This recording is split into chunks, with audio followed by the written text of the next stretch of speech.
Welcome to the Edu-Web Services channel. Be sure to subscribe to this channel by clicking the subscription button below so that you do not miss our weekly posts. In today's lesson, we will be looking at nouns. We will be looking more specifically at what nouns are, some common and proper nouns, concrete and abstract nouns, as well as some compound nouns. Definition of nouns. Nouns are names of persons, places, things, or ideas. For example, for persons, we have names given such as John and Emily. For places, we have the supermarket and New York. For things, we have vehicles and toys. For feelings or ideas, we have happiness and joy.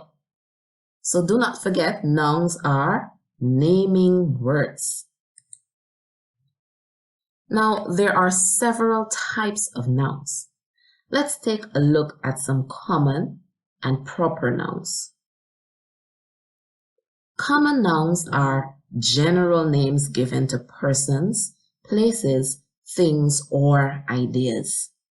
In other words, there are no special distinctions or qualities. These nouns are widely known or they are commonly encountered.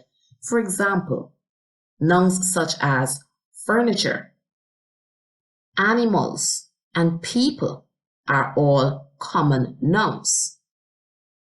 It is difficult to determine what type of furniture, what kind of animal, or which person, what category of people, because no specific names have been given to these.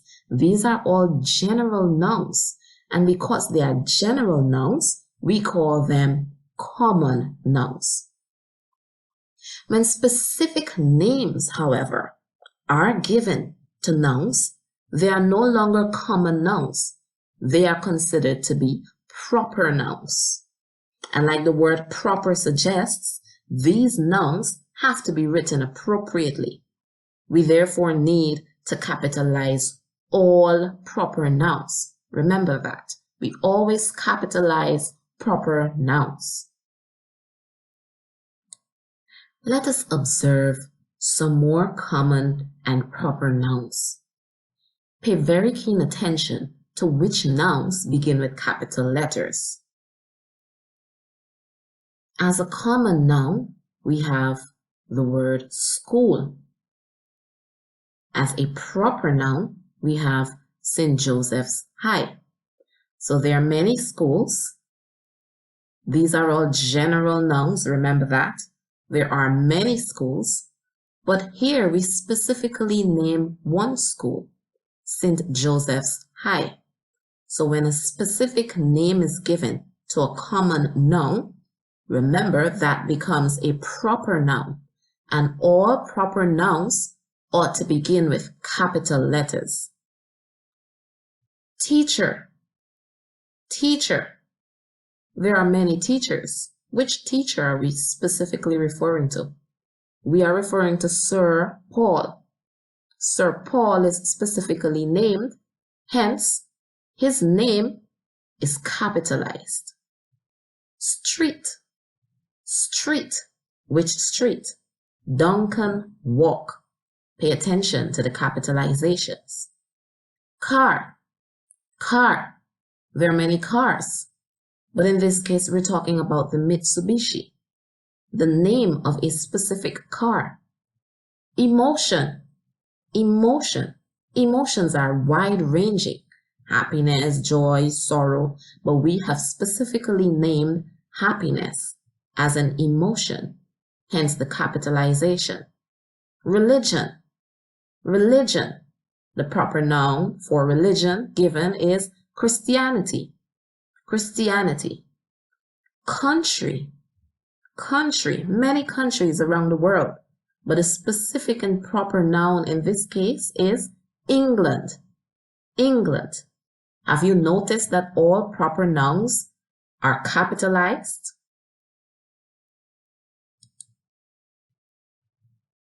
Now let's take a look at some concrete and abstract nouns. Concrete nouns are nouns that can be perceived through the senses. We can either taste, touch, we can see, we can hear, we can smell. So any noun that can be perceived through the senses, these are all called concrete nouns. Abstract nouns, on the other hand, cannot be experienced through the senses. So here is a trick. When trying to determine whether a noun is concrete or abstract, ask yourselves, can I see it? Can I smell it? Can I hear it? Can I touch or taste it? If the answer to that question is no, then you are dealing with an abstract noun. Let's look at the examples. Under concrete nouns, we have examples such as house, school. We can see the school and the house, we can touch it. Smoke, we can smell it. Sometimes we can see it, how thick it is. Juice, we can taste it. So we can experience these nouns through our senses. Hence, they are concrete nouns, solid.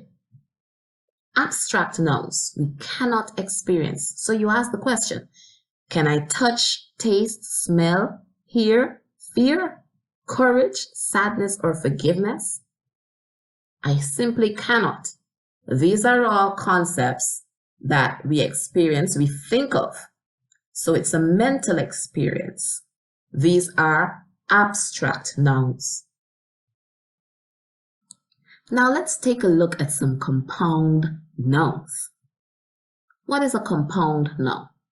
A compound noun is a noun that is made up of two or more words. As we can see in these examples, two or more words. In the case of sister-in-law, 3 words have combined to form this compound noun. Each word makes up part of the meaning of the noun. Compound nouns can be written as single words, such as bathroom, which is a single word. It can be written as a combination of 2 words, such as rainforest or hot dog. Or it can be written as a hyphenated word, where we have the dash in the middle of the words. Sister-in-law. It can be written as a hyphenated word. When these words combine to form compound nouns, new word meanings are created. New word meanings are created. For example, the word keyboard. If we're to break this word down into its individual parts, we know what a key is. Used to open a door, give us access to some place, and we know what a board is. Yet when we combine key and board, we get a whole new word meaning. It talks to us about something that is used to facilitate typing, to make typing easy. Okay? Now, let's take a look at some more compound nouns. When we look at these nouns, we will recognize that different parts of speech may combine to form compound nouns. In the first example, we have 2 adjectives combining to form a compound noun, which is turquoise blue. And we're going to look at adjectives in a later lesson. Adjectives are describing words. So we have 2 descriptive words, both coming together and giving us a compound noun, turquoise blue. In the second example, we have the combination of an adjective and a noun. Blackboard. The description is black and the noun is board. Blackboard gives us a compound noun. In the third example, we have the combination of an adjective and a verb. What type of cleaning? Dry and cleaning, an action word. a describing word and an action word combining to give us the compound noun dry cleaning. In the fourth example, we have two nouns coming together to give us a compound noun, community service. In the fifth example, we have a noun and a verb coming together, photo shoot, photo shoot. And in the final example, the sixth example, we have a verb and a noun coming together, an action word and a naming word, swimming pool, swimming pool. It would be interesting that you should pay attention. You would find it rather interesting if you pay attention to your compound nouns and try to see what parts of speech are coming together to form those nouns. Do not forget to subscribe for more educational videos and be sure to look out for fresh content every Monday and Friday. To challenge what you have learned today, there is a worksheet at the link in the video description below.